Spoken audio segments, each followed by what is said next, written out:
If you want to change language on Google Pixel 11, you can go to Settings on your phone. There we go. Over here in the Settings, you want to find System option. And then here in System Settings, we can go to Language and Region. And then you can tap on Add a Language in order to open the list of all different available languages. So you can search for the language that you wish to use on your phone.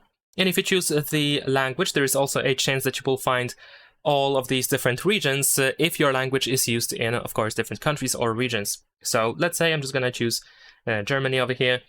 Now, the language is added to the list of preferred languages, but now it is not used yet. So what you can do is you can tap on these three dots right next to the newly added language, and you want to move it up to the first position.